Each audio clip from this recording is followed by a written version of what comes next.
dia dia nggak mau, misalnya gue bilang ini bagus nih, enggak, kata guru, boleh apapun yang kita mau itu boleh, katanya, itu that's your own personality. Jadi terus kamu mau, ayah mau ngubah personality atau aku atau gimana, dia bilang. Oh, enggak, aku bilang. Jadi habis itu ya diskusi kita akhirnya memang. Jadi Bayangkan itu yang kalau misalkan SDM-nya cukup.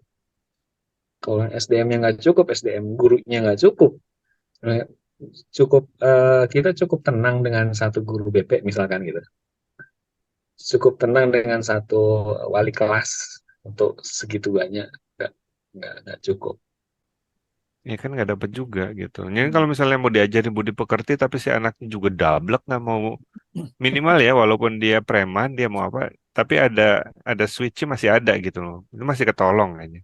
Tapi kalau dia udah switch yang nggak ada ya susah juga sih. Mau diajarin segala macam juga gitu. Jadi dan kayaknya setiap tadi benar setiap apa yang kata tadi Ki Hajar Dewantara setiap masa.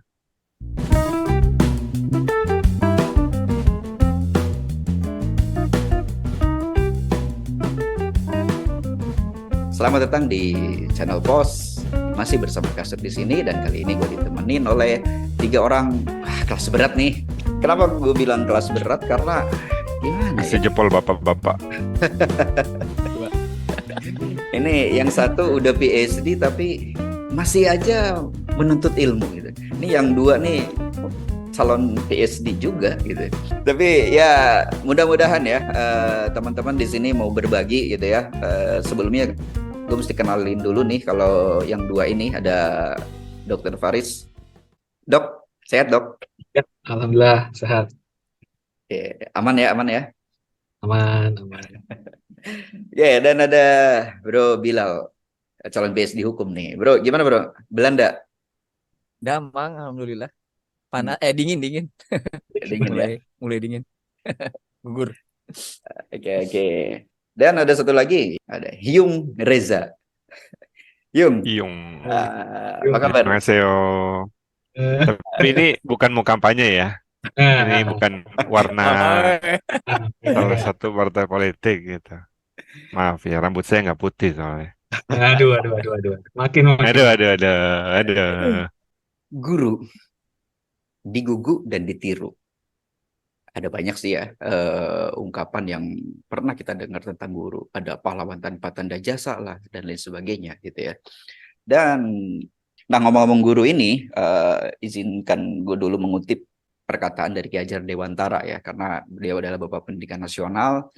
Ya banyak hal-hal fundamental yang sudah beliau bangun tentang pendidikan ini. Beliau pernah berkata bahwa di dalam kehidupan anak-anak itu ada 3 tempat pergaulan yang menjadi pusat pendidikan yang sangat penting buat dia, yaitu alam keluarga, alam perguruan, dan alam pergerakan pemuda atau lingkungan lah ya, boleh kita artikan saat ini. Beliau juga pernah berkata bahwa setiap orang adalah guru dan setiap rumah adalah sekolah. Nah, teman-teman, sobat poster semua nih yang kebetulan mungkin profesinya guru atau yang anaknya sedang bersekolah dan sebagainya. Nah, kita berempat nih mau berdiskusi tentang guru tapi mungkin bukan dari perspektif yang berbeda, dalam dimensi yang berbeda atau dalam lapangan yang berbeda. Bro, gimana bro? Aku mau ke Reza dulu deh karena udah lama kita nggak ngobrol ya bro. Gitu. Lu udah PhD, PhD-nya di luar pula gitu ya. Lu kemarin ngambil S2, S3 di Korea. Nah sekarang lu masih masih aja sekolah gitu bro. Boleh dijelasin bro, semangat apa yang membuat Anda begitu tanpa lelah? Kalau istilah kurikulum sekarang itu, istilah pendidikan sekarang itu menjadi pembelajar sepanjang hayat gitu. Ya, bro, boleh dijelasin bro. Gue sudah menemukan jati diri gue ternyata. Gue adalah seorang mediocre dan harus selamanya menjadi mediocre gitu. Tapi untuk unggul sebagai mediocre juga ada caranya gitu. Jadi lo selalu menempatkan posisi lo di tempat terbaik gitu ya. Dan jadilah mediocre di sana. Minimal berusaha untuk di atas rata-rata sedikit. Nggak usah lah kayak Faris gitu yang jadi juara umum. Karena effortnya, tenaganya, staminanya terlalu besar gitu kalau buat ngejar ke sana. Jadi aja mediocre, mediocre, tapi ya di atas sedikit. Terus lo cari lagi ekosistem yang lebih baik, yang bisa bisa meningkat one step di sana. Terus lo jadi mediocre lagi aja, nggak usah jadi orang. Nah, ternyata kan kalau di lingkungan pendidikan itu kita jadi mediocre, sedikit di atas rata-rata, improve juga sih. Jadi hidup mediocre gitu. Oke, satu lagi bro. Eh, kita pernah ngobrol ya, dan salah satu hal yang ingin lo lakukan gitu, menjelang menjelang hari tua itu adalah lo pengen mengajar. Masih ada nggak keinginan itu bro? Masih sih, ya walaupun dalam bentuk apa mengajarnya kan nggak tahu ya. Mengajar secara formal atau mengajar apapun itu gitu. Ya masih ada, lumayan buat amal jariah, buat nebus-nebus dosa. Oke, Dosanya kebanyakan. oke. Nah, balik lagi ya, Sobat Poster, back to topik. Jadi kita mau ngomongin tentang guru nih. Seperti gue bilang di awal, mungkin ini perspektif yang berbeda. Ini sudut pandang dari masing-masing kita yang notabene berasal dari industri yang berbeda-beda. Atau artinya bidang yang kita geluti ini masing-masing berbeda. Oke, jadi gue mau ke Dokter Faris nih, bro. Eh, Bola dokter, liarnya ke gue ternyata. Gue tadi berharap ke yang lain, ternyata ke gue. ya dalam Asik, yang untung gue opening doang. Ini ya masih ngobrol kan? Masih ngobrol kan? ngobrol ngobrol. Kita emang ngobrol kok di sini kan ngobrol gitu ya, bro. Kalau dengar kata guru gitu, itu kan artinya kita banyak ya. Sekali lagi, ini kita nggak membatasi guru yang orang yang saat ini mengajar di sekolah itu formal atau ya, negeri swasta atau apalah. Bukan guru yang itu deh pokoknya gitu ya. Bukan guru yang hanya bergelar SPD gitu. Nah, mungkin lu punya pandangan lain atau punya pandangan tersendiri dari pengalaman hidup lu mungkin selama lu mengenyam pendidikan yang sampai saat ini pun ya masih aja gitu masih aja bergelut dengan belajar dan belajar gitu ya. Tentang guru itu apa makna buat lu bro? Guru itu orang tua buat gue. Dalam konteks luas, mau guru yang di institusi maupun guru yang tidak di institusi, itu orang tua. Orang tua dalam konteks ada sesuatu yang beliau-beliau ini bawa ke kita, yang sudah lebih tahu lebih dulu, sudah mengenal lebih dulu, terus transfer ke kita. Berharap itu jadi sesuatu yang bermakna sih. Ya, parents for me. Itu jadi atribut lainnya yang mengikuti. Kita harus hormatin, kita harus gimana-gimana, ngikutin. Banyak banget bro yang dibawa sama guru. Guru TK kita, kalau kita motorik halus kita nggak bagus, nggak bisa nulis kita waktu SD. Kalau kita nggak bisa nulis waktu SD, nggak bisa ngetik kita nanti. Kalau nggak bisa ngetik, nggak bisa banyak hal ya. Nggak bisa sampai bikin tesis ya bro. Disertasi gitu. Banyak hal lah. Surat cinta dulu yang Kita pertama nggak bisa dari sebelum bikin ah tesis. ya, tapi kan sekarang udah nggak pakai surat Oh cinta iya, bro. oke ya. Pakai surat cinta. Masih Aduh. anak gua masih ternyata. Oke. Anak SD ini cerita. Tapi kalau dari jadi eh Pakai bahasa apa tuh? Belanda. Belanda Iya. Iya. Luar biasa. Coba. Seberapa penting sih bro Faris peran guru dalam perjalanan hidup manusia itu menurut lo? sama karena tadi ya, buat gue guru tuh kayak orang tua. eh Paling gampangnya guide ya, paling gampang. Yang gampang untuk maksudnya satu kata yang lumayan bisa muat ngejelasin semuanya kayak guide.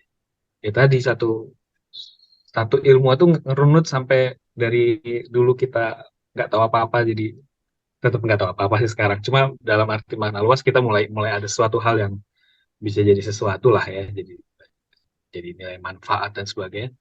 Itu guide ya, guide. di panduan. Jadi kita jadi bisa ngerti bahasa, ngerti macam-macam ya dari situ sih. Jadi satu guide sih. Ya yang kedua, beberapa guru ya sampai sekarang kayak teman malah ngobrol apa. Terus di satu sisi eh, beliau-beliau inilah apa ya, ya kayak ini sih ya kayak parents lah, kayak orang tua. Saya jadi bapak-bapak kan kadang memang leading, kadang coba menyesuaikan eh, tone dan tinggi, tatapan dan sebagainya setara sama anak, berusaha untuk um, isu ini tuh si anak tuh ngelihatnya gimana sih apa, nah kayak gitulah gitu. Kayak ya tadi kayak ada guru yang masih ngobrol tapi malah sebagai teman gitu. Kadang malah giliran traktir gitu kan, beliau nggak mau dibayarin, beliau udah saya yang bayar gitu. Jadi ada yang gitu-gitu lah, jadi ya dibuat seru dengan karakternya masing-masing, dengan ajarannya masing-masing ya. Dan tadi dalam makna luas ya, jadi ada yang nggak di institusi juga banyak lah guru-guru ini. Nah, sekarang gue mau ke Bilal nih. Lu kan belajar sekarang sampai di negeri orang ya. Dan lu kan profesi lu kan dosen ya, Bro. Dosen itu bisa disebut guru nggak sih, Bro? Harusnya masuk ya kategori guru ya, pendidik juga. Eh, iya masuk lah pendidik. Dan buat gua itu ya esensinya pendidik gitu juga. Jadi berat memang jadi dosen. Menjadi guru apalagi ya. Nggak kebayang ngajarin anak kecil gitu. Ngatur anak sendiri aja susah kok. Mungkin nggak tahu. Padahal dosen Mungkin kalau anak ngajarinnya mahasiswa yang udah. ngajar dosen, ngajar mahasiswa kayaknya lebih gampang. Iya, iya, Iya benar, lebih lebih enak kayaknya ya, benar, lebih benar. lebih dewasa udah ngerti gitu ya. Kebayang guru-guru kita dulu yang dari TK sampai SD yang gue masih ingat sih beberapa SD Nurunin sampai ininya kan jauh banget ya. Kalau iya kan banget. Iya. Jadi kelas satu sekarang kayak memperlakukan anak kalau kayak ngajarin anak gitu. Ini ya, tapi harus satu anak itu apa? Satu kelas satu hari itu kita ngajar 30 lebih dari satu anak kan, ngajarin satu anak aja, anak kita sendiri. Itu kan sabar apa kadang-kadang marah gitu kan kepancing dan sebagainya. Ini guru kita ngajarin anak bandel-bandel kayak model gua dulu gitu. Ya Tapi lu nggak kalau bandel. kalau mediocre nggak bandel ya, kalau mediocre nggak bandel lah. iya, Man. Ya lumayan lah kebut-kebutan, tabrakan sama joksin kan. Nakal itu nakal. Tapi tapi gini, Bro Bilal, nanti juga pertanyaan ini akan gue tanyain ke Reza juga sama sih gitu kan. Lu mengalami masa pendidikan ya, dari pendidikan mungkin awal ya, masa awal pendidikan lu sampai sampai sarjana kan di Indonesia gitu, dan sekarang lu lanjutin studi, artinya ya mengalami dunia pendidikan di Belanda gitu. Ada nggak perbedaan yang lu rasain, Bro, terkait dengan sosok gurunya itu? Mungkin entah itu dosen atau profesor dan lain sebagainya. Beda sih, tapi nggak surprise banget juga. Artinya waktu gue juga udah ngerasain itu gitu terutama waktu kuliah lah S2 terutama gitu ya. Jadi semakin ke sini posisi guru tuh lebih kayak kayak Faris bilang rekan gitu. Yang gue rasain gitu. Yang apa namanya bukan hanya soal transfer knowledge gitu, tapi lebih ke mereka menginspirasi kita untuk melakukan sesuatu gitu yang mau belajar, mau menekuni ini dan sebagainya. Kalau untuk level perguruan tinggi ya, yang amazed itu di level ini anak kecil apa pendidikan dasar gitu. Yang anak gua ini dia di sekolah lokal kan. Nah, itu yang ternyata posisi sebagai rekan itu ya dari kecil dari SD gitu yang kalau gua dulu nggak ngerasain ya. Waktu SD itu posisinya mungkin zaman kita tahu juga ya. Jadi guru itu kan apa namanya? Ya tadi ya posisinya agak patriarkis gitu ya, agak dia paling gimana gitu ya. Jadi kadang-kadang walaupun benar tapi eh ya cara yang dialogis itu kan baru-baru sekarang aja. Dulu agak lebih gimana. Tapi dulu banyak juga guru-guru yang menginspirasi. Tapi kalau di sini ya mereka apa ya, lebih lebih open minded terhadap anak maunya apa gitu. Dan kalau ngasih tahu ini salah itu benar, nggak nggak judging gitu. Jadi ngebuka dialog, ngobrol, diskusi gitu. Sehingga penerimaan anak-anak itu lebih tidak terpaksa gitu. Kalau menerima kebenaran itu dia tuh oh iya ya, atau gurunya kadang-kadang oh iya ya saya baru tahu gitu. Jadi dia juga belajar gitu. Jadi sifatnya lebih dialogis lah antara guru dan murid gitu. Proses pembelajaran itu seperti itu dan itu sejak sejak dini gitu, sejak sejak kecil gitu. Sehingga gue ngelihat eh, anak-anak di sini lebih independen dari segi pemikiran, walaupun kadang-kadang ya ngeyel, ngeyel gitu karena kita harus mau melayani kan, mereka punya pemikiran ini dan sebagainya, nggak bisa bilang tidak dan sebagainya gitu. Tapi oh kenapa tidak karena ini dan sebagainya. Yang agak beda mungkin di situ sih. Tapi overall sih di Indonesia juga sekarang sudah mulai gitu. Yang gua tahu ya sana dan ya satu sisi juga ada proses yang apa yang ya tadi nanti kalau kita bicara soal kasus kan ada proses transisi yang belum selesai gitu dari pola pendidikan zaman dulu yang kita rasain dengan yang sekarang-sekarang itu. Oke, Bro Reza. Yap. Oke, lo Semangat. ya Korea sama Indonesia itu yang gue tahu ya, itu sepengetahuan gue itu kan budaya sekolahnya aja beda gitu, cara mereka sekolah kan beda gitu ya, cara apa namanya budaya belajarnya pun beda gitu. Bahkan kemarin lu sempat cerita juga kan bahwa sekolah di sana tuh pulangnya kadang malam dan lain sebagainya gitu kan. Nah, bagaimana peranan sepengetahuan lu ya, bagaimana peranan guru di sana dan ya selama pengalaman lu sekolah di sini gitu? Apa perbedaan? Mungkin ada perbedaan-perbedaan yang menarik buat lu kemukakan, Bro. Ya karena sama-sama Asia, jadi ada yang sama, ada yang beda.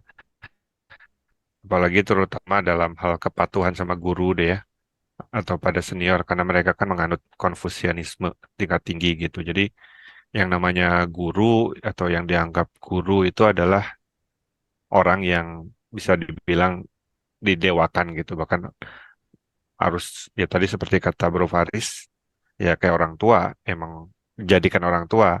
Tapi sense sebagai temannya itu, kalau misalnya tadi Bro Faris masih dapat sense teman, dapat teman kalau di budaya Korea gitu kan mereka benar-benar guru ya di atasnya gitu. Kalaupun ya hangout bareng atau segala macam, kita akan ngelihat hierarkinya lah gitu loh. Jadi nggak sob gitu kan sama sama profesor sendiri gitu, nggak gitu. Kalau mungkin kalau di Belanda kan beda kan, bisa bisa sob bareng gitu ya sama Ya, benar. sama profesornya gitu. Lebih liberal itu. Bedanya di situ sih. Jadi cara kita memandang dan society memandang guru itu benar-benar di sana ini benar-benar high, apa ya, high, eh, ya bisa dibilang respectnya sangat tinggi gitu. Nah itu bagusnya dari society Korea gitu. Gitu. Kalau di kita ya sebenarnya nyaman sih. Guru itu nyaman, bisa jadi teman, bisa jadi orang tua. Itu sebenarnya ya best lah gitu. Best condition kalau menurut gua. Tapi tinggal ya welfare lah buat guru kalau di Indonesia. Jadi biar situasi yang udah asik itu bisa tambah asik lagi gitu. Sayangnya cuma welfare aja sih di Indonesia. Masalah ya dari segala aspek ya, dari guru yang paling PAUD dari bawah ke atas kan dalam hal welfare-nya masih belum terjamin ya gitu. Itu aja sih sayang banget. Terus gini, Bro, lu kan ini ya, nggak tahu gue mesti ambil istilah apa ya. Lu tuh udah dari jenjang pendidikan tuh lu udah mencapai puncak gitu. Sekarang kayaknya bukan ini, malah diversifikasi gitu.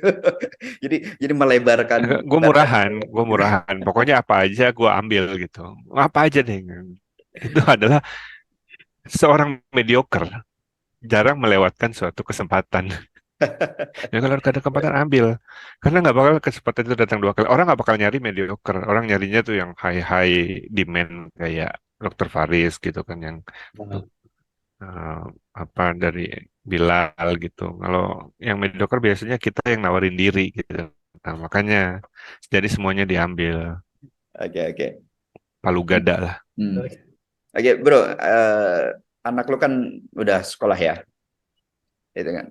Dan balik Hmm. lagi tadi ya, gua balik lagi coba mengingat lagi salah satu ungkapan dari Ki Hajar Dewantara bahwa semua orang adalah guru gitu, dan setiap rumah adalah sekolah gitu. Itu berlaku nggak buat lu, bro? Pasti sih, tapi I'm a terrible teacher kayaknya. Jadi gua lebih ngambil aspek temennya ke anak daripada jadi gurunya kayaknya mungkin. Cuman ya memang ya itu benar. Memang kayaknya kalau ingat-ingat dulu kan kita belajar eh ya belajar pertama itu ya dari perumahan dari rumah lah gitu ibaratnya. Ya dan belajar juga bisa di mana saja gitu kan. Termasuk di kalau dulu gue tuh mendapatkan konsep guru keren itu dari ini dari komik Kung Fu Boy. Hmm, hmm, hmm. Gitu. Jadi tahu kan Chinmi belajar kungfu peremuk tulang itu dari siapa? Siapa namanya? Pak tua yang suka mabuk itu kalau Chinmi nggak belajar dari guru itu nggak bakal jadi Chinmi yang sekarang kan. Sekarang kan jurus rahasianya itu adalah kungfu peremuk tulang gitu. Itu kayaknya guru pertamanya Chinmi dan guru Pamungkas. yang long lasting ya, pemuka sampai itu. Jadi konsep guru tuh oh, ya nggak harus selalu baik gitu loh. Nggak nggak harus selalu jaim, nggak harus selalu baik, bahkan bisa ya walaupun waktu itu ngebacanya saat SD ya, dan ya nggak tahu lah gitu ya, ngelihat guru mabok tuh seperti apa. Tapi di kepala gue tuh kayak konsep guru yang cool gitu ya. Jadi guru yang nggak cuman uh, ya kadang ngajarnya juga nggak kelihatan kayak ngajar gitu. Pokoknya keren deh si bapak tua itu pakai ilmu dia apa yang burung nggak bisa terbang gitu kan. Terus dia jarum rambut bisa jadi Masih ingat tuh, jarum. Jack. Iya, makanya kan terbekas banget Gue itu dulu. guru. Iya, iya, iya, Itu iya. guru yang mantep loh. Keren, Itu gue keren, belajar banyak dari keren, keren, Iya, dari itu, komik malah itu sebenarnya. keren, keren. itu Kan membuktikan disuruh bahwa pandangan lain kan. ya, ya, itu membuktikan bahwa itu memang berkesan banget buat dia sampai inget tuh detail-detail kayak gitu ya. Gue nama-nama aja udah lupa, bro, Mm-mm. gitu ya. Oke, ke Bro Fadis, gini ya, gue banyak nemuin sih gitu ya, mungkin di ya lingkungan keluarga gue gitu ya. Kadang lagi nih, anak tuh kadang-kadang lebih ini ya, kayaknya lebih percaya sama gurunya ketimbang orang tuanya. Dalam arti kan ini, misalkan dia punya sebuah pengetahuan nih. Nah, kita sebagai orang tua itu punya pandangan lain. Nah, dia kayaknya enggak, kata guruku begini begini. Itu terjadi nggak dalam dalam dalam kehidupan lu, bro? Iya, iya. Dan kita hormati lah yang kayak gitu. Jadi ya bayangkan hampir setengah, mungkin lebih dari setengah hari. Iya, hari. Kalau malam kan pasti di rumah ya. Saya lebih banyak di rumah. Terus lebih dari setengah harinya kan ada di luar. Itu kan jam-jam transfer Sekolah. data dari luar masuk itu kan ya, primary source-nya kan dari sekolah kan gitu. Ya, jadi otomatis dengan secara tidak langsung kebentuk penentu benar salahnya ya bisa dikatakan dari sekolah itu. Nah, jadi kalau kita ngomong yang apa, eh, kalau ngomong secara umumnya, secara generalnya ya memang akan kebentuk sistem yang kayak gitu. Kadang kita juga mau ya kebetulan kayak gue di sekolah anak-anak gue tuh juga ada ini kan mereka memang memberikan kayak akses kayak misalnya WhatsApp dan sebagainya. Jadi kadang gue juga mau menyampaikan satu informasi, menyampaikan itu confirm dulu nih sama missnya gitu, sama ini ya teachernya. Jadi ditanya Om, saya mau menyampaikan ini. Oh ya silahkan Pak. Gitu. Jadi maksudnya dalam oh ini memang sesuai dengan apa yang mau inilah gitu. Jadi eh, kayak misalkan cara menjawab sesuatu itu kan ya kalau kalau kayak matematika kan banyak ya jalan menuju Romanya gitu. Pernah kan enggak gitu Pi. Oh ya ya tapi harus diterima dulu kitanya gitu karena ada jalan mainstream ada yang nggak mainstream kan gitu nah kan ya umur anak aku masih harus menguatkan mainstreamnya dulu jangan kebanyakan guru dewa mabuknya jangan nanti kebanyakan guru mabuk di luar malah nanti ini yang mana nih gitu kan. Jadi di satu sisi itu kayak uh, ya di sisi lain tadi betul sih apa yang Reza bilang. Jadi kita juga tetap harus nampilkan uh, apa namanya kanal lain buat uh, si anak ini juga berkembang dalam arti kata source-nya kadang juga kan ada uh, si anak yang satu kurangnya di apa gitu misalnya di matematika berarti harus ada ekstra di luar dan ya itu sih sering banget sih lumayan sering terutama di pas ngerjain PR itu tadi soalnya nggak begini cara dari yang diajarin nggak gini oh, oke itu dan kita nggak bisa juga memaksakan yang kita nanti eh, ka- jadi akhirnya saya ngelihat bukunya gitu kan cara si ini gurunya ngajar kayak apa oh lewatnya ini saya coba sesuaikan terus nanti eh, dikasih tahu sebetulnya ada cara lain yang tadi papi jelasin misalnya gitu jadi untuk mengasih tahu ke anak bahwa alternatif itu penting jadi biar biar dia juga sadar bahwa ada cara lain untuk menyelesaikan suatu hal sih itu sih ya tapi ini lah, seru-serunya anak kok. Iya, iya. Oke, ke Bro Bilal. Bro, lu sendiri gimana, Bro? Terkait tadi yang gue tanyain ke Faris. Gitu. Apakah itu pernah lu alamin juga gitu? Karena lu hukum gitu. Iya, Lu dengan bahasa hukum gimana menjelaskannya apa gimana? Cara komunikasi lu dengan anak lu terkait susah. dengan hal tadi. Kalau anak kecil emang bener lebih percaya sama gurunya. Dan masalahnya kalau di sini, terutama gue yang kecil karena ya tadi lah value di sekolahnya kan beda ya, dia liberal banget gitu. Jadi kadang-kadang ada clash Iya gitu. Iya, jadi misalnya dia dia nggak mau misalnya gue bilang ini bagus nih. Enggak kata guru boleh apapun yang kita mau itu boleh katanya. Itu that's your own personality. Jadi terus kamu mau ayah mau ngubah personality atau gimana? Dia bilang. Oh enggak aku bilang. Jadi habis itu ya diskusi kita akhirnya memang. Jadi ya kadang-kadang ya memang betul sih pengaruhnya banyak banget. Tapi di rumah apalagi untuk yang perbedaan-perbedaan yang serius banget ya kita diskusiin lah. Biar juga dia nggak bingung kan. Misalnya kenapa di sini kalau keluarga itu boleh juga keluarga yang apa namanya ya bapak-bapak misalnya punya anak gitu-gitu kan atau ibu-ibu gitu kan punya anak gitu kan atau yang nggak menikah punya anak gitu. Kenapa di Indonesia beda atau kenapa kita beda gitu. Itu pelan-pelan gitu. Jadi kalau eh, ya kita harus bilangkan oh kalau guru mungkin ngomongnya konteksnya di sini gitu kan. Jadi kalau kita di rumah kita punya rules sendiri dan sebagainya. Misalnya kita kita Muslim, misalnya kita harus nerima perbedaan gitu-gitu. Tapi eh, apa namanya kita punya pandangan sendiri gitu dan dia pelan-pelan mau sih nerima gitu.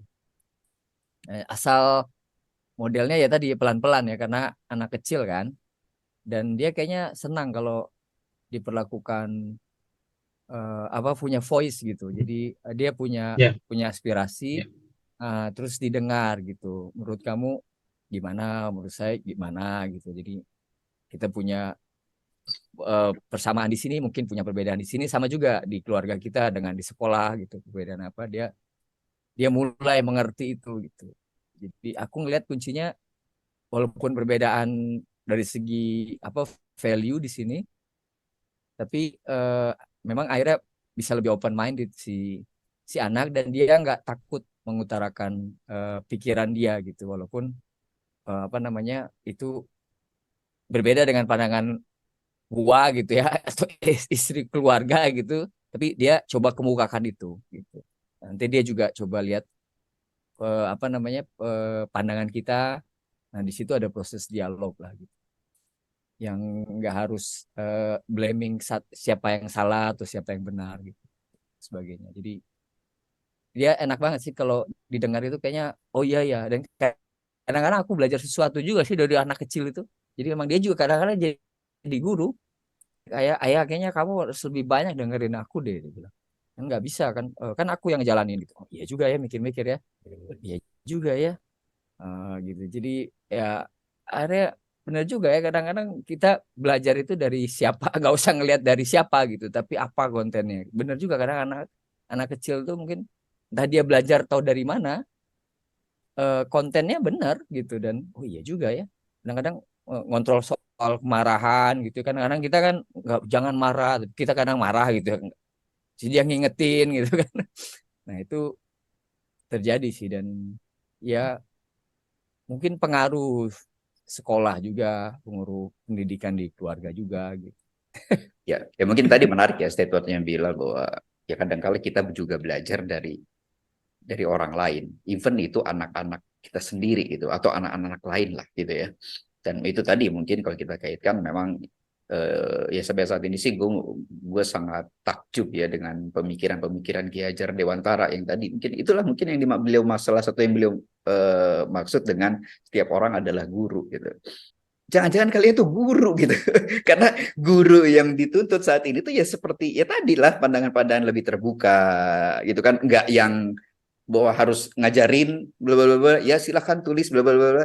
Jadi lebih lebih ke itu ya, tadi ada kaitannya kok istilah zaman sekarang tuh ada pembelajaran berdiferensiasi dan lain sebagainya. Artinya nggak kita semua orang Kampus di satu merdeka. gitu semua orang di satu ruangan tuh dijejelin menu yang sama gitu, sementara kesukaannya beda-beda gitu kan, gitulah. Nah itu gue curiga jangan-jangan kalian punya jiwa guru sebetulnya di jauh di dalam jiwa kalian. Tapi gini, gue mau ke Reza. Dengan pengalaman yang udah lu alamin gitu ya sampai sekarang, bahkan sampai sekarang pun mungkin ya lu masih masih juga gitu kan belajar, artinya menuntut ilmu gitu. Menuntut ilmu artinya pasti ada seseorang lah, saya ada sosok guru gitu. Ada nggak sih Za, sosok guru yang sampai saat ini lu masih inget Za? Bukan yang Dewa Mabuk tadi ya? Ada nggak? Nah, ada nggak yang seperti itu lu temuin di sepanjang perjalanan lu apa namanya di pendidikan gitu? Iya, ini pertanyaan menarik ini sebenarnya. Siap, banyak sih, banyak banyak nemu guru di tiap tahapan hidup gitu Jenjang ya. jenjang gitu. Dari Oh. Jenjang. jenjang. Dari SD ada satu atau dua gitu ya. Dan kadang-kadang itu random gitu. Jadi sebenarnya kadang yang men-trigger kita untuk sadar untuk belajar, kadang-kadang bukan dari guru yang bidang pelajaran itu sendiri ya. Kadang bisa juga kayak gue tiba-tiba eh, jadi agak sedikit rajin belajar ya, tapi tetap nggak bisa menyamakan Bro Faris gitu. Tapi itu gara-gara misalnya guru olahraga gitu. Nggak, random aja, random. Karena interaksi dengan guru olahraga, terus dapat jiwa competitionnya, jadi harus jadi better terhadap our previous self gitu ya. Itu kan konsep olahraga di situ kan. Jadi dia ngajarin nih konsep olahraga. eh, Ya di olahraga tuh eh, yang penting bukan perbandingan dengan orang lain. Yang penting adalah perbandingan dengan diri kita sendiri gitu. Terus ya itu konsep hidup juga gitu kan, termasuk belajar dan segala macamnya. Dan kita set target, set latihan sesuai dengan eh, pace kita, sesuai dengan kondisi kita saat itu untuk tahap lebih maju dari diri kita sebelumnya. Nah, itu didapat dari guru olahraga gitu. Dan ujung-ujungnya itu improve ke pelajaran-pelajaran lain gitu. Jadi kayaknya pengalamannya yang menarik gitu ya kayaknya kalau gua sih. Gitu.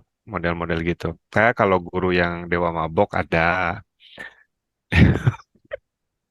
Dewa Dewa Mabok ada, guru yang kalem ada, yang urakan ada, yang ini ada, ya macem-macem lah, menarik-menarik. Sebentar, sebentar, Za. Ini mesti di-clear nih, jangan sampai nanti sobat poster pikirannya salah gitu ya. Ini yang dimaksud guru yang tema mabuk itu yang gimana, Za? Ya, nih sebenarnya kan kalau kalau di society K-pop gitu kan, K-drama gitu kan, ya banyak dewa mabok gitu ya.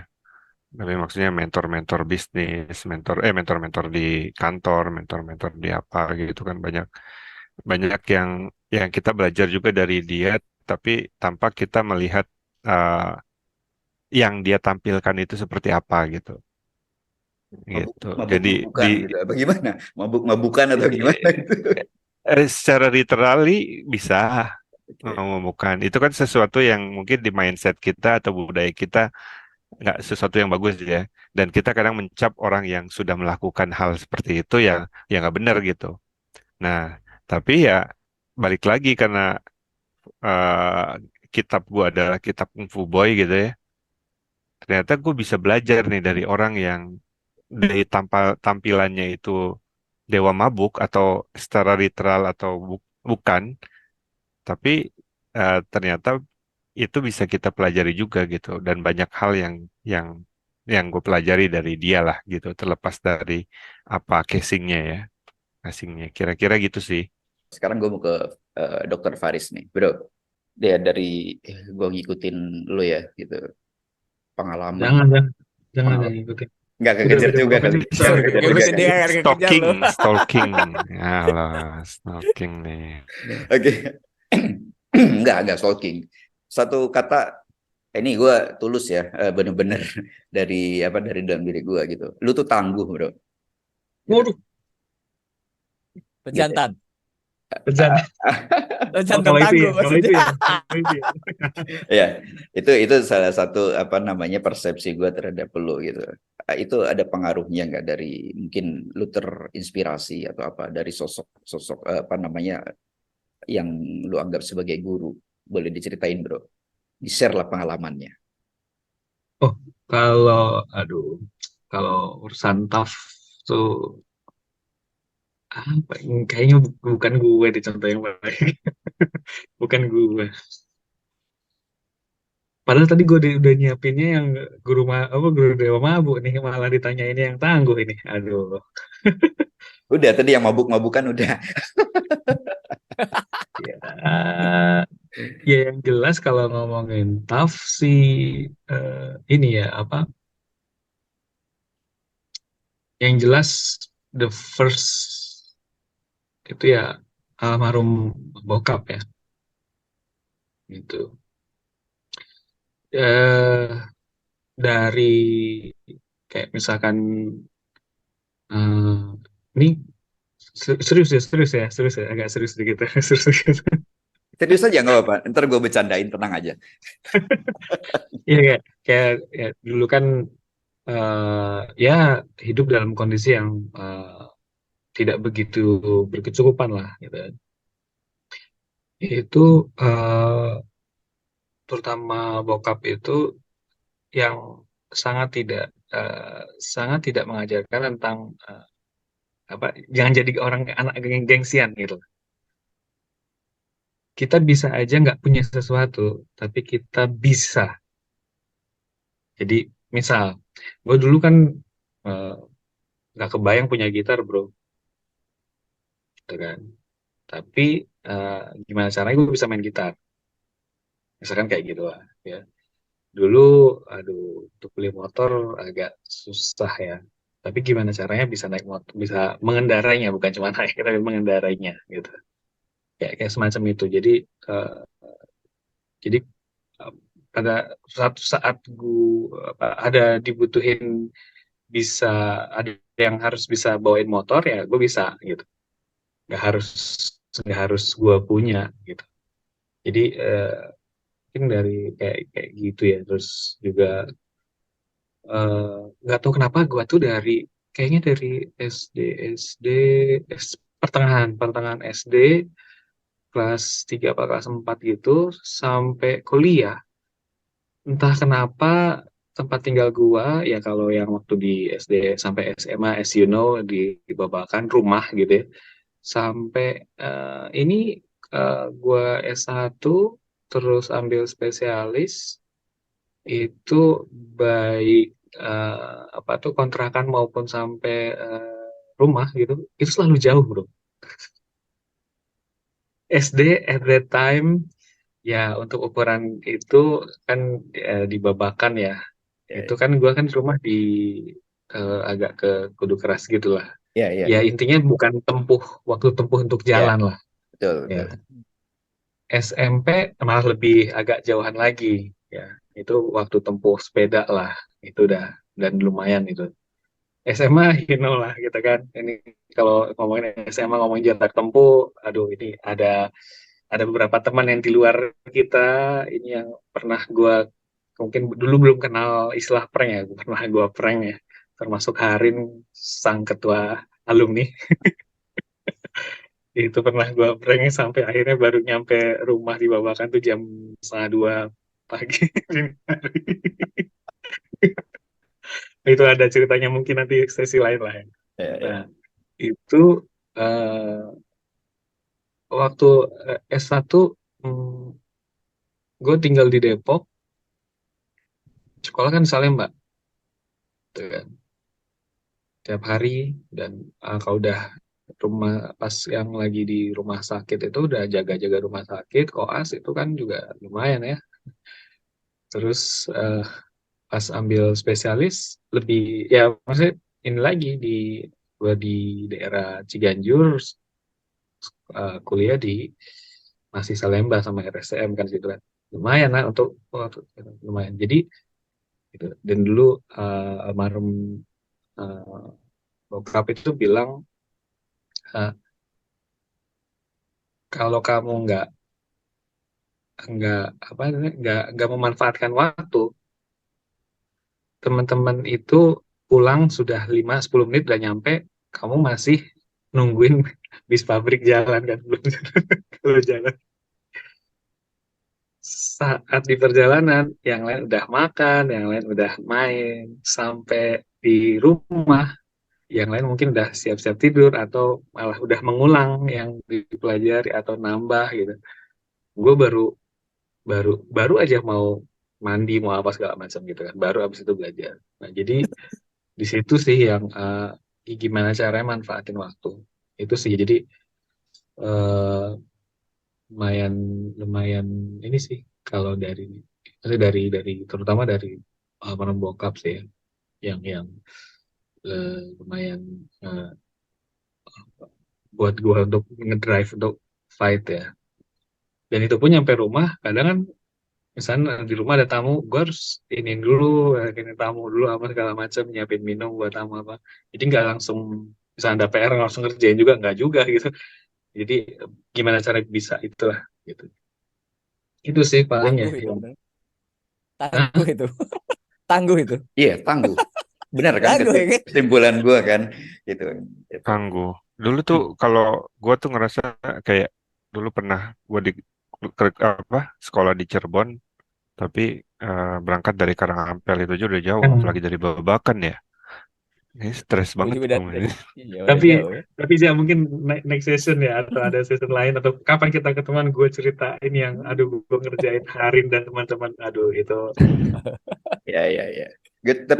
Tapi gue sih ngebayangin suatu saat kita benar-benar kumpul, ketemu nyata gitu ya. Nah, Kayaknya seru tuh. Jadi kapan-kapan lah ya. Yang entah itu kapan, tapi yang penting kita niatin aja dulu. Itu jadinya kapan ya. Ini dong, brosur dong, langsung bikin. Sebenarnya cukup ada yang inisiatif, masalahnya kan nggak ada yang inisiatif gitu. Ya, ya prinsip gue tuh gitu. Jadi karena itu ya, hidup gue juga sama lah, jalan gue yang jalan berat juga gitu. Jadi prinsipnya adalah kalau dia bisa, ya udah dia aja gitu. Loh, Oke, back Masuk. back to topic. Bilal, oke. Lu gimana bro terkait sosok guru dalam hidup lu itu, boleh lu ceritain nggak? Ya ada ya dari ya tadi kayak SD, tapi SMP gua lupa. Kenapa ya? Aneh juga. SD, SMA gue ingat, tapi SD, SMP ada sih, tapi ingetnya galak gitu, bikin teman gue berdarah gitu, dilempar gitu, apa? Iya, oke, tapi nggak tahu ya. Ya tapi orang tua juga, terutama nyokap sih kalau gue. Kalau bokap kan kena anak pelaut ya, jarang ketemu. Eh, Terutama belajar kasih sayang gitu ya. Ya itulah. Nggak tahu gue jadi mirip nyokap jadi daripada bokap. Tapi kalau guru dalam arti formal ya SD ada yang inspiratif ya, walaupun keras. Aku juga nggak tahu dulu keras sih, dia marah ya. Jadi kayaknya tipikal itu ngelempar apa penghapus itu aku ngerasain dari SD sampai SMP itu ada yang kena gitu. Tapi yang SD ini memotivasi sekali, menginspirasi sekali. Dan itu guru dari kakakku dulu, dari kakak gua SD gitu. Karena SD gua dulu pindah-pindah sih. Tapi ini SD yang di Cirebon kan. Gua kecil di Riau kan, di kepulauan. Kelas 4 ke Cirebon, ke Mundu gitu. Nah, ada guru yang inspiratif, jadi ngedorong terutama ya kerja keras. Kamu kalaupun SD di kampung, SMP-nya harus ke kota gitu bilangnya dulu gitu. Ya kotanya entah SMP berapa, pokoknya ke kota lah gitu. Jadi inspiratif banget. Walaupun ya keras, yang kalau kita lihat sekarang kok bisa ya gitu. Maksudnya eh, temen ngelempar gara-gara itu misalnya gitu ya. Apa ribut sedikit gitu gitu. Yang mungkin agak, kalau ngeliat sekarang, kalau kalau itu nggak terjadi mungkin lebih bagus lagi guru-guru yang seperti itu gitu. Apa namanya memperlakukan ininya juga dengan lebih baik lah. Tapi mungkin zaman itu belum kepikiran kan. Maksudnya ini nganggap itu semuanya normal gitu. Dan mungkin juga dulu guru itu dididik dengan sistem pendidikan yang mungkin begitu juga gitu. Zaman SPG lah atau apa, kita nggak tahu kan. Biasanya kan apa yang kita lakukan itu kan apa ya? Ini reproduksi gitu dari apa yang pernah kita alami kan gitu. Dulu kita dididik dengan sistem apa, kita mungkin akan mereproduksi pola yang sama. Jadi nggak bisa disalahin juga. Kalau SMA aku gue inget kenapa ya Pak Taufik ya. Kayaknya ceria banget guru PPKN gitu sih. Iya, iya, mungkin karena wali kelas Ah pertama itu, kali juga bro. oh iya Itu itu kan, ya, ya itu kan ampun wali wali kelas kelas kita sebenarnya. kelas 1. Bener. Itu itu inspiratif banget sih, ceria kalau ngajar gitu ya. Terus memang PPKN nggak berat kayak ini sih, fisika matematika sih emang. Jadi rada enteng di kepala gitu. Jadi masih agak ide gitu ya. Ya senang gue juga ada Pak Didi gitu ya. Matematika nyampaiannya baik dan sebagainya. eh Ya adalah sosok guru yang ya tadi sebenarnya yang pada akhirnya gue dapet itu knowledge-nya penting karena nanti kita ujian kan. Satu-satu harus ada ujian dan harus bisa gitu. Tapi yang menjadi kesan tuh ternyata di luar itu sebenarnya. Eh, Dia menginspirasi kita menjadi orang yang nggak tahu lebih baik atau enggak, tapi mau berubah gitu. Yang tadinya males, gue nggak tahu lah, SMP gue di Kabupaten Cirebon lagi aja lah atau di mana gitu, atau ya udahlah eh, seadanya aja gitu kan sekolah gitu. Tapi dia motivasi gitu, kamu bisa kok gitu, dengan ya masuk dari kelas 4 SD tuh mungkin nanti ke SMP berapa, ke berapa gitu ya, yang nanti kau bisa nanti ke SMA berapa gitu. Jadi inspiratif, inspiratif sekali. Dan sampai kalau sekarang ya apa ya, kebetulan gue di dalam hidup gue itu banyak ketemu orang-orang yang gitu baik, eh, mengajarkan sesuatu tapi tidak terduga gitu. Jadi misalnya pulang biasa ngirit kita naik bus ekonomi gitu ya, ketemu sama siapa lah, sama pedagang siapa gitu. Ngobrol apa terus ada aja inspirasi-inspirasi itu. Gua kebetulan sering ketemu sama orang-orang yang eh, vulnerable gitu. Jadi petani atau apa gitu ya. Yang waktu itu dorong gua banyak beraktivitas di organisasi gitu, yang bikin gua jadi tukang demo, jadi apa nggak tahu. Jadi tapi itu menginspirasi gitu. Yang dulu gua nggak suka banget tuh gitu-gitu ya, kritik-kritik apa dan sebagainya. Tapi pas ketemu orang-orang itu, belajar dari orang itu, ini orang-orang ini tangguh ya, tapi keluhan-keluhan dia itu kayaknya gue harus suarakan gitu. Jadi menginspirasi juga gitu. Dan banyak sih gue dapat pelajaran-pelajaran dari petani gitu, yang gue temui lah ya nggak sengaja kadang-kadang, pedagang apa gitu. Dan ya intinya ya tadi yang gue bilang, nggak usah ngelihat mereka siapa gitu, tapi apa yang mereka sampaikan itu kalau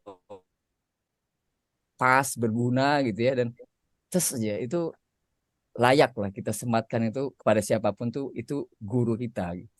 Dalam hal tertentu ya, jadi guru dalam bidang ini kalau bidang ini atau apapun lah gitu kira-kira. Kadang gue sih mikirin gini bro, kadang muncul pertanyaan, mungkin ini bisa jadi bahan diskusi kita di momen-momen kapan gitu ya. Bahwa sebenarnya ketika kita merasa bahwa kita menemukan sosok itu, apakah sosok itu memang yang menginspirasi, memang dari sosoknya gitu, atau karena kitanya ada keinginan gitu, berangkat dari kitanya gitu. Karena kan bisa jadi buat seseorang tidak buat kita menginspirasi, buat orang lain tuh kayak nggak ada sesuatu yang bisa diambil gitu. Jadi dari sosoknya apa memang dari kitanya memang ada kebutuhan untuk memperoleh sesuatu sehingga kita akan mendapatkan sesuatu gitu. Kalau dari kitanya nggak punya keinginan, bahkan nggak ngerti bagaimana cara mendapatkan sesuatu, nggak ngerti cara belajar lah gitu mungkin ya. Ya kita nggak ketemu siapapun nggak akan berarti apa-apa, hanya lewat-lewat aja. Itu bisa jadi topik, suatu saat bisa kita jadiin topik gitu ya. Ini cocok Gitu. nih, dalam banget nih. Udah Ya. filosofinya Dalam dalam itu. banget. Ini bagus, bagus, bagus, bagus, bagus. Masuk, masuk. Cakep, cakep. Saya Oke. suka cara pandangnya. Tapi gini, tadi nyambung dari Bilal ya, dia punya pengalaman kayaknya sama deh, pengalaman kita zaman sekolah dulu ya, terutama mungkin waktu SD, SMP sih, itu tadi ada apa ya, semacam kayak tiba-tiba kapur melayang, penghapus melayang, ada kena keplak penggaris gitu kan, karena buku itu kan tiba-tiba nemplok sampai topi terbang gitu. Kayaknya dulu tuh biasa dan apa ya, kan gue sendiri sih tidak ada dendam sih dan sebagainya, tapi sama sekali tidak ada dendam gitu. Tapi tentunya gitu kan, bukan berarti itu adalah suatu hal yang apa namanya yang bisa diterapkan kapanpun gitu. Kalau gue mengutip dari baik lagi Ki Hajar Dewantara itu ya, bahwa ya kita harus mendidik generasi itu sesuai dengan zamannya gitu. Dan zaman kita dulu sekolah itu udah lewat jauh banget lah gitu ya. Artinya ada berbeda zaman maka akan ada pergeseran sosial, budaya dan lain sebagainya. Itu otomatis gitu. Sosok-sosok guru pun mungkin harus berbeda gitu dari guru yang zaman dulu gitu. Nah, apakah itu bisa diterjemahkan oleh semua orang yang kita sebut sebagai guru gitu, atau yang merasa dirinya sebagai guru, ya itu jadi bahan refleksi kita bersama lah. Terutama mungkin teman-teman di sini yang kebetulan nonton ya, kebetulan berprofesi sebagai guru, ya menurut hemat gue sih ada baiknya itu memang kita harus memaksakan diri untuk ya mengikuti pola itu gitu. Balik lagi kalau istilah kurikulum sekarang itu, pendidikan itu tetap harus berpusat pada anak gitu, pada murid gitu. Gak bisa karena guru kita dulu gue gini berhasil kok, anak gue tuh lihat tuh dokter Faris tuh udah jadi begitu gitu kan. Jadi apa? Udah jadi apa? Itu tidak bisa, tidak serta-merta bisa diterapkan gitu. Dan gitu kan, dan belakangan ini kan kita sering juga ya, sering dengar kasus lah gitu. Ada kasus guru yang ternyata bertindak tidak selayaknya sebagai guru gitu. Artinya ya itu adalah mungkin ada apa namanya, ada aksi kekerasan dari guru baik secara verbal ataupun non verbal gitu ya. Tapi di lain pihak ada juga sih guru yang di situ justru pada kasus tertentu sebagai korban gitu. kemarin ya, yang gue tahu tuh kemarin yang rame itu seguru sampai dituntut ke pengadilan gitu kan, dan dituntutnya tuh ternyata dalam tuntutannya itu ya berupa nominal gitu kan. Kita nggak akan ngomongin kasusnya seperti apa, ngebahas kasusnya seperti apa, tapi gue lebih berpikir gini, tidakkah hal itu menjadi pola pendidikan buat anak nih jadi agak kacau gitu ya, ketika tidak ada kerjasama antara orang tua, guru, masyarakat gitu. Kalau gue sih tetap punya pendirian bahwa semua harus terlibat gitu untuk mendidik. Karena gini, gue pernah baca gitu ya, gue lupa dari mana itu ya, tapi untuk mendidik seorang anak itu dibutuhkan satu desa. Nah, menurut teman-teman punya pandangan sendiri nggak nih, Bro Faris deh? Gimana, Bro? Eh, ya, kalau kayak kalau gua kan di ini ya di fakultas kedokteran ya, kurikulum is a thing. Itu harus ada, mau bikin, mau produksi dokter itu harus ada pakemannya ya. Tapi uh, how to deliver the kurikulum, gimana caranya kurikulum diterjemahkan, itu yang memang uh, memang berwarna ya. Tiap-tiap sekolah kedokteran tuh akan bikin approach-nya beda-beda tuh gitu kan. Nah, itu dalam konteks tentunya ya sekolah, artinya eh, ada ada lingkungan, ada yang terlibat langsung. Yang terlibat langsung ya si pendidik sama si peserta didiknya, si mahasiswa atau siswa ya. Kalau ini kita ngomong yang di institusi ya. Ini kan yang guru institusi ya, dalam institusi berarti kan. Nah, kalau sistem ya tadi kan ada kurikulum, ada apa yang beberapa mungkin bersifat kaku ya, tapi ada juga uh, istilahnya metode pembelajaran ya. Nah, itu yang kalau di misalnya kayak di fakultas kedokteran tuh ada di gua nih ada dikasih keleluasaan, lu mau ngajarin kayak apa nih materi A, materi B-nya mau kayak apa. Nah, itu jadi kalau misalkan ada satu materi yang bisa dibuat uh, lewat case, berarti pakai case gitu. Ada yang mau dibuat kayak bikin kayak simulasi, pakai simulasi. Atau mau lecture satu sisi ya. Jadi metode pembelajaran atau delivery-nya itu seperti apa, itu yang tadi memang harus disesuaikan dengan istilah ininya, istilah di kurikulum itu student centered learning ya kalau nggak salah. Jadi kita sering-sering pakainya itu student center. Jadi si siswa nih kayak apa sih karakternya? Nah, itu baru nanti kita sesuai. Di sisi lain di gua tuh ada istilah dosen wali ya. Jadi kayak gua tuh misalnya megang 5 mahasiswa satu angkatan misal ya. Nah, eh, itu sebetulnya bukan cuma keperluannya kampus ya untuk gimana caranya nih mahasiswa engage sama kampus, tapi juga sebenarnya di situ ya gua nih juga harus ada komunikasi sama orang tua gitu. Nah, ini yang eh, walaupun memang ada beberapa yang ya dalam tanda petik kalau ada masalah aja baru ngubungin gitu. Kalau nggak ada ya sudah gitu kan. Lancar-lancar aja, ngisi KRS selesai, ngisi KRS selesai. Karena setiap ngisi KRS syarat syarat syarat bisa ngisi KRS harus kalau udah ketemu dosen wali kan, nggak mengatakan kasar kata gitu. Eh, jadi artinya orang tua juga penting di sini ya. Eh, Segitu padahal kasar kata udah pada gede-gede kan, udah pada mahasiswa, Iya. apalagi yang siswa gitu kan, apalagi yang SD, SMP, SMA. Jadi dan bayangkan itu yang kalau misalkan SDM-nya cukup. Kalau SDM-nya nggak cukup, SDM gurunya nggak cukup,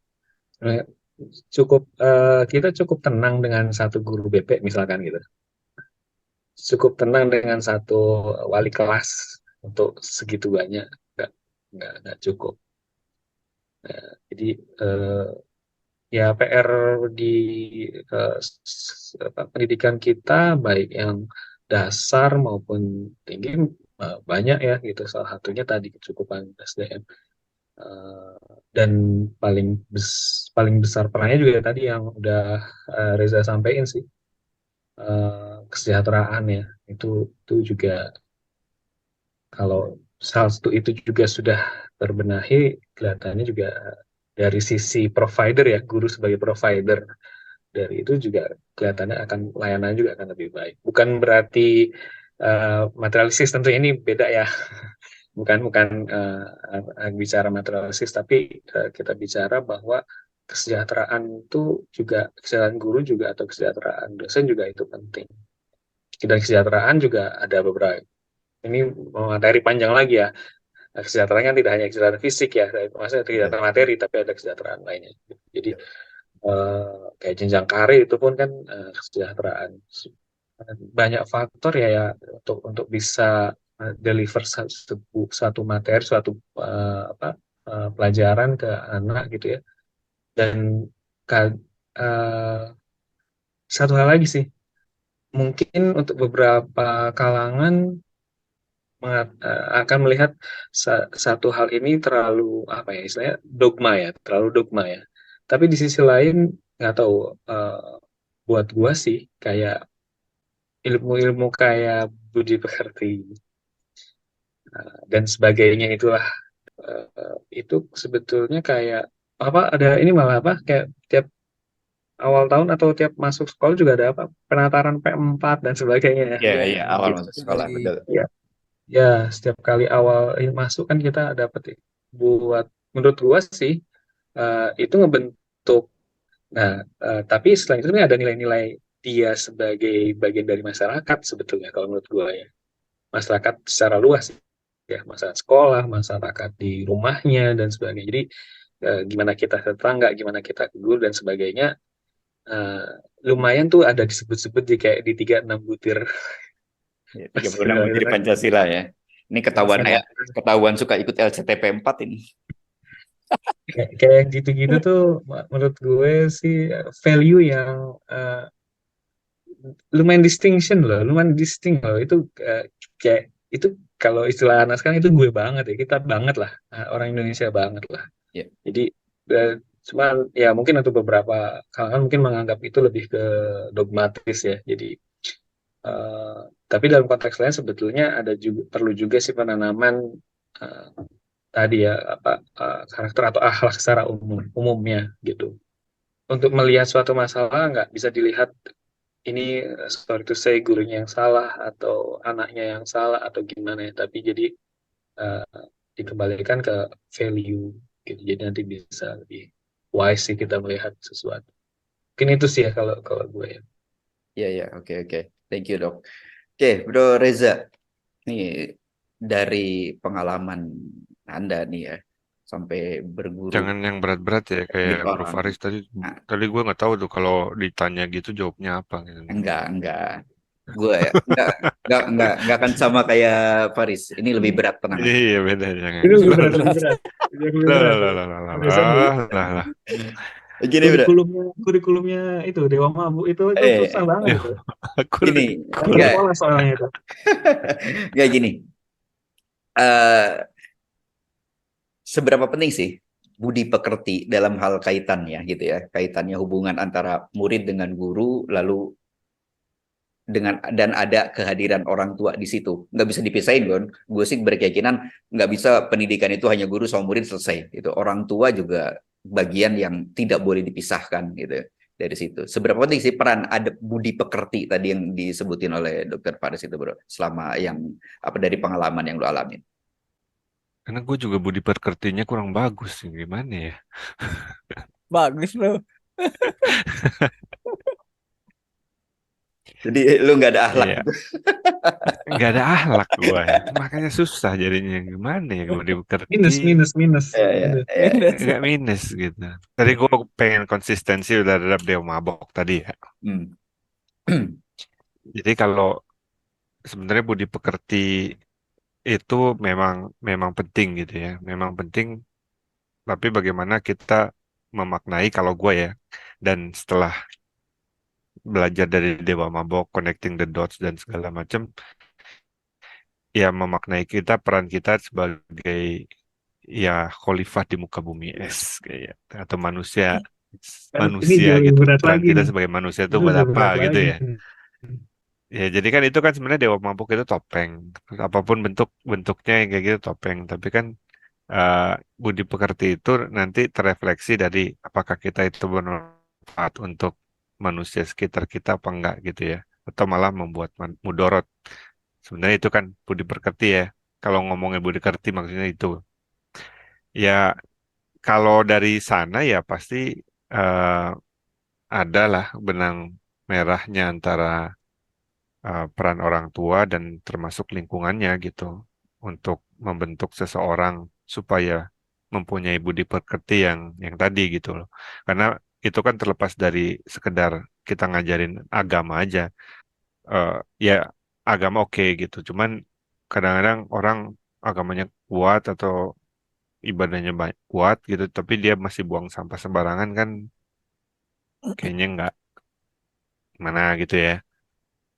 Gitu dan kadang-kadang ya tadi walaupun dewa mabok tapi ternyata si dewa mabok itu jadi ada cerita juga di dewa maboknya Chinmi itu jadi kayak dia tuh kayak ngelakuin gue lupa tapi kayaknya gue dapet sense dia itu kelihatan sama orang tuh kayak bikin destruction orang pada nggak suka atau apa tapi ternyata di belakangnya itu dia doing something for society gitu si dewa maboknya itu jadi itu kan yang hal-hal sebenarnya di luaran ya ya bisa dibilang dia bukan orang religius dia bukan orang yang sesuai dengan social culture di sana tapi budi pekertinya oke gitu ya tapi nggak tahu Dewa Mabok orang tuanya siapa gitu kan mengajarkan dia punya budi pekerti yang ya bisa dibilang baik mungkin atau enggak jadi kompleks sih kalau misalnya budi pekerti itu harus di ya salah satunya dari agama, salah satunya dari society, dari lingkungan atau dari orang tua, dan juga yang pasti dari kesadaran dirinya kita juga gitu. Tadi termasuk yang tadi ya kita bisa dapat ya kata brosur tadi kan keren juga tuh. Maksudnya kita bisa memaknai keguruan itu ya, dapat itu karena kitanya atau dari gurunya. Iya benar juga. Kalau kitanya nggak switch ya, nggak switch on ya nggak dapat juga ya. Ya kan nggak dapet juga gitu. Jadi kalau misalnya mau diajarin budi pekerti tapi si anaknya juga dablek nggak mau minimal ya walaupun dia preman dia mau apa tapi ada switchnya masih ada gitu loh. Itu masih ketolong aja. Tapi kalau dia udah switch yang nggak ada ya susah juga sih. Mau diajarin segala macam juga gitu. Jadi dan kayaknya setiap tadi benar setiap apa yang kata tadi Ki Hajar Dewantara setiap masa ada apa keren tuh kata-katanya. Setiap masa adalahnya, jadi masalah gitu. Setiap masa ada salahnya, bukan Masalah. Ya, bukan setiap masa adalah mendidik itu mendidik. Oh, mendidik itu harus setiap sesuai zamannya. Yang itu sesuai benar. zamannya. Iya, iya betul betul. Ya karena itu kan, ya makanya tadi kita bilangin, gua pernah nonton TikTok gitu ya, dan itu kontennya menarik gitu. Jadi kenapa generasi kita gitu, Gen Y gitu kan, kita masih Gen Y kan, Hmm. eh somehow ya masih tough gitu ya, masih tough bukan karena tadi kita sering dilempar kapur, dilempar buku, dilempar apa gitu ya, dan kita masih komit sama pekerjaan, kita masih suka ya masih ini, justru itu karena keterbatasan-keterbatasan kita yang alami tadi gitu, dan juga kita itu terbiasa untuk menunda kesenangan. Jadi di TikToknya isinya gitu. Jadi biasanya kan kalau kita dulu ya paling seenak-enaknya orang dulu itu nggak segampang itu juga loh mendapatkan kesenangannya nggak sih? Ya, walaupun dia misalnya statusnya ada, tapi kan nggak seperti sekarang gitu yang lo mau jajan gampang ada Indomaret atau apa sekarang kan. Terus mau cari endorfin secara rush gitu, buka aja media sosial gitu udah dapat langsung banjir endorfin gitu dan dari hal-hal yang lo mau lihat gitu. Dulu kan kita mau nonton, mau dapat endorfin kesenangan itu aja harus nunggu Minggu pagi kan, nonton Minggu pagi jam Doraemon, 7. nonton apa. Itu kan berarti kita menunda kesenangan sampai akhir minggu gitu. Yang dimana anak-anak sekarang atau Gen Y juga udah nggak ada gitu. Jadi kayaknya eh, dari situ kan budi pekerti kita secara masif ya sebagai Gen Y juga muncul gitu. Itu sih. Nah, nanti nggak tahu kalau yang Gen Z gimana lagi ya karena ada masanya. Ada masanya ya ya paduan semuanya lah antara lingkungan, orang tua, agama, apapun itulah termasuk media sosial itu yang membentuk budi pekerti pada masanya juga. Abstrak ya bro, nggak tahu gue juga makin malam makin Tapi makin ngaco ya ngomong. tapi tapi kesadaran lu makin menurun, omongan lu makin benar bro ternyata. Oh Kalau iya, mau sadar ya. ini sebenarnya gue udah jadi dewa mabok Dewa ini. mabuk Betul. ya. Ini Betul. ya, tapi gua maklumin benar karena dia belajarnya jurus mabuk.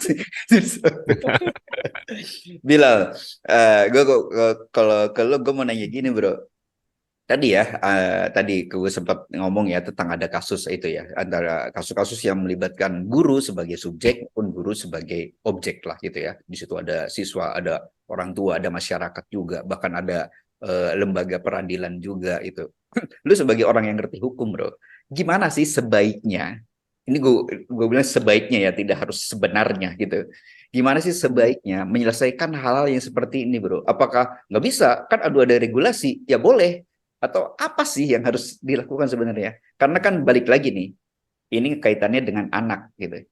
Gue kalau menurut gue sih gitu ya, gue sendiri sih berpikir bahwa harusnya anak dong yang jadi pertimbangan utama langkah apa yang harus dilakukan. Menurut lu sendiri gimana bro?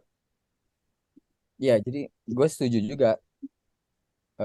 Pertimbangannya adalah kalau di perlindungan anakku, the best interest of the child kan. Jadi kepentingan yang terbaik untuk anak. Dan soal ini itu baru muncul belakangan gitu ya. Undang-Undang Perlindungan Anak itu kan 2002 gitu. Jadi model kita dulu tuh nggak ada soal-soal gitu. Jadi ada tapi umum. Jadi misalnya penganiayaan gitu. Iyalah kalau guru ngebacok murid atau murid ngebacok guru ada itu kan. Tinggal ya dulu kan bisa juga kan. Oh ini bisa damai dan sebagainya. Adalah mekanisme dari dulu udah ada ya. Sekarang diformalkan jadi namanya restoratif justice. Jadi kalau ada damai ya udah kan selesai gitu. Jadi untuk apa namanya kejahatan-kejahatan ringan itu bisa sampai di aparat keamanannya. Walaupun kadang aparat keamanannya main mata ya kan lo udah gua damain. Tapi bisa itu sebenarnya secara formal. Nah, tapi ke, perhatian untuk perlindungan anak itu kan cenderung relatif lebih baru kan. Maksudnya tren yang baru lah setelah reformasi kita sadar soal HAM kan gitu. Kalau dulu kan HAM belakangan yang penting kewajiban dulu gitu ya dan sebagainya. Secara politik itu juga agak membungkam warga negara gitu. Termasuk ya anak kecil gitu ya. Ya orang tua gitu kan. Anak kecil tahu apa gitu kan dan sebagainya. Nah, setelah kesadaran itu kita banyak nasional yang kita ratifikasi ada jadi undang-undang dan sebagainya. Ada itu model regulasi-regulasi baru yang nggak bisa kita hindari ya gitu, untuk melindungi anak gitu. Bahkan ada ancaman pidana kan untuk kekerasan bahkan kekerasan verbal itu kalau udah menyangkut soal anak gitu dan guru bisa jadi salah satu apa namanya subjeknya gitu yang melakukan itu. Jadi ya menurut gue sih memang kita harus menyadari ada perkembangan itu dan sebagai misalnya pendidik ya, dan gue juga pendidik ya harusnya dosen misalnya ya harus sadar juga ke sana gitu. Aware dengan hal-hal seperti itu ada hukum negara juga yang berkembang yang mungkin dulu waktu zaman kita dididik itu nggak ada tapi sekarang lebih ketat dan kita perlu hormati gitu. Nah itu satu gitu. Nah yang kedua gua nggak tahu juga ya. Cuman eh, kan kita nggak bisa ngeblaming kalau ada oknum atau kasus itu semua guru salah gitu. Dan salahnya hanya di guru gitu kan. Kan manusia, kan dosen juga bisa melakukan pelecehan seksual, dokter juga bisa melakukan pelecehan seksual, siapapun bisa melakukan seksual. Tapi kalau itu soal guru kok seolah-olah gimana gitu ya. Padahal itu menurutku sih ya biasa saja, asal setelah itu kan penegakannya konsisten kan, diproses lah kalau memang bisa tidak masuk tindak pidana ya jangan gitu kan dan sebagainya gitu.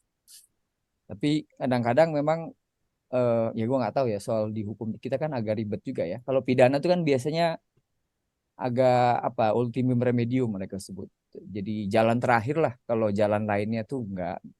Kalau ada mekanisme yang lebih apa ya, misalnya komplain dan sebagainya soal guru itu bisa diselesaikan dulu sebelum masuk ke sana. Sebenarnya sih lebih tepat ke sana gitu. Kecuali emang sudah pelanggaran-pelanggaran yang berat sekali ya menyangkut soal ya tadi pelecehan seksual dan sebagainya. Tapi kalau masih ya riak-riak kecil dan sebagainya, ya mungkin bisa diselesaikan. Walaupun tanpa bisa juga kita mau mengontrol bahwa memang mereka mau lapor gitu. Itu juga jadi hak. Jadi ya buat guru, masuk gua sendiri ya, ya memang harus lebih sadar gitu. Yang kedua mungkin sebagai peserta didik, sebagai orang tua kita juga harus lebih apa ya, lebih bijak lah tadi mau melaporkan atau apa gitu ya. Kalau memang nggak terlalu apa namanya serius ya mungkin kita bisa bicarakan gitu dengan guru dan sebagainya gitu dan gue pikir pasti ya semua sekolah pasti punya sistem komplain kan misalnya apakah gurunya begini atau gimana gitu dan itu bisa dilakukan sih secara apa namanya prosedural gitu jadi jangan sedikit-sedikit langsung gimana gitu ya sebagainya dan nggak tahu juga ya ini kan generasinya tadi beda ya generasi Z ini aku nggak tahu ya tiba-tiba kok ada guru ngebacok dulu gue nggak kebayang dulu kita ngebacok guru gitu walaupun semarah-marahnya tapi kok bisa gitu apakah benar terlalu gimana guru komunikasinya gitu atau gimana ya tapi refleksinya mungkin ke kita kalau guru ya jadi guru ya mungkin yang lebih kita nggak bisa nganggap guru itu atau saya misalnya dosen itu segalanya gitu nggak bisa gitu jadi eh, dalam proses pembelajaran ya apalagi kalau di perkuliahan ya, ya egaliter lah gitu nggak semua yang kita katakan itu eh, harus diterima mentah-mentah kalau ada kritik atau pertanyaan dan sebagainya ya respon aja sewajarnya gitu nah, mungkin tadi aku bilang ada yang kita bisa dapat pembelajaran kan dari siswa atau apa gitu yang mungkin kita juga salah sebagai manusia kan wajar gitu tapi dengan memposisikan setiap roles ini punya signifikansi, punya peran yang kuat gitu. Jadi nggak ada yang merasa bahwa oh ini siswa ini harus dilayani karena saya udah bayar gitu. Nggak gitu juga. Gitu kan. Bukan soal bayar lo apa sekolah di sini walaupun di swasta atau apa. Tapi kan ini proses pendidikan gitu. Lo guru karena saya kan punya otoritas dan sebagian untuk mendidik nggak gitu. Jadi menurutku sih ya itu dia kolaborasi kalau sekarang ya ininya. Bahkan tadi ya orang tua gitu. Gue ngerasa di sini sih. Jadi gimana orang tua nggak ngerasa ya kalau gue bisa bahasa Belanda banget sih kayaknya gue bisa itu gue jadi anggota komite sekolah deh beneran deh karena si komite sekolah itu infoin semuanya guru tuh hari ini kita belajar apa gitu ya terus kita bisa berinteraksi gitu di medianya tuh ada Ada bisa tapi grup gue Ya, itu diem tadi aja dimasukin tuh. ada grup ada Iya, judulnya tanpa Bilal itu. tanpa Bilal. Nggak enak, nanti silent kita group disuruh pakai silent bahasa group Inggris ngomongnya nggak enak ah, udah.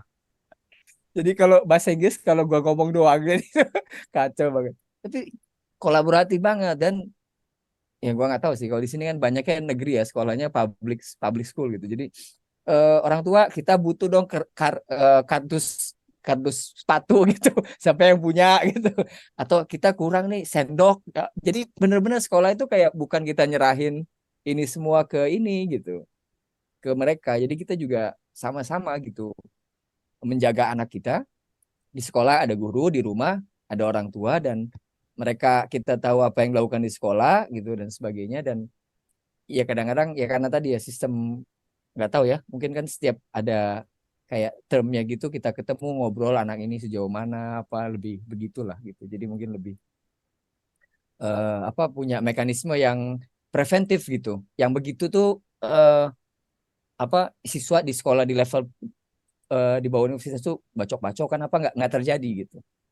Di sisi lain ya gue kebayang sih jadi guru di Indonesia kan, dosen juga kebayang kan bisa ngajar nggak tahu kalau di hukum gue bisa ngajar satu kelas itu bisa 80 orang satu seorang gitu.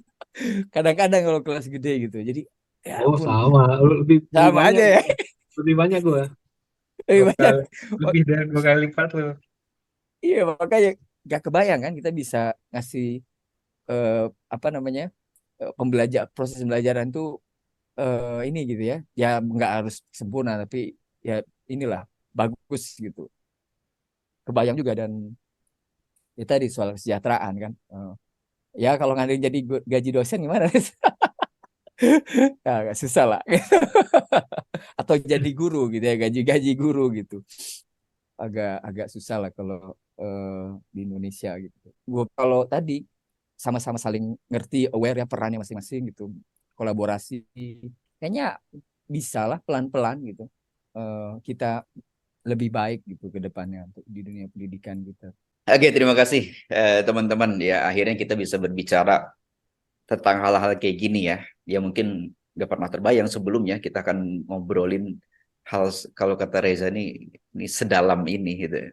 Dan terima kasih sudah memberikan insight, sudah berbagi pengalaman gitu ya. Buat sobat poster semuanya, sekali lagi ini hanyalah sebuah perspektif. Artinya ini adalah sudut pandang yang bisa kami berikan. Adapun teman-teman sobat poster punya pandangan berbeda atau ada suatu hal yang ingin disampaikan, tulisan aja lah di kolom komentar ya. Gitu. Yang belum subscribe boleh subscribe dulu dan silakan share video ini jika dirasakan bermanfaat gitu ya. Dan gue akan ngambil kesimpulan di sini karena gue yakin teman-teman semua di sini sobat poster dimanapun berada sudah jauh lebih pandai dalam mengambil kesimpulan apa yang bisa disebutkan dalam obrolan kita ini. Hanya saja gue ingin mengajak bahwa berbicara tentang guru itu tidak lepas dari pendidikan. Berbicara pendidikan maka fokus utamanya adalah anak sebagai generasi penerus kita di masa yang akan datang. Gitu. Jadi mari kita lebih peduli, mari kita lebih berfokus, lebih memperhatikan, lebih mengutamakan kepentingan dari anak-anak kita sebagai generasi penerus bangsa. Entah kita sebagai guru, entah kita sebagai orang tua, entah kita sebagai pemegang kebijakan, kita sebagai apapun, kita adalah sebuah bangsa yang harus maju kelak di masa yang akan datang oleh anak-anak kita sebagai generasi penerus bangsa. Kasur pamit, Bro Reza pamit, Dr. Faris pamit, Bro Bilal pamit. Terima kasih sudah menyaksikan sampai akhir. Thank Semoga you. bermanfaat. Assalamualaikum warahmatullahi wabarakatuh. Sampai jumpa di konten selanjutnya. Waalaikumsalam Bapak-bapak. warahmatullahi Jempol wabarakatuh. bapak-bapak.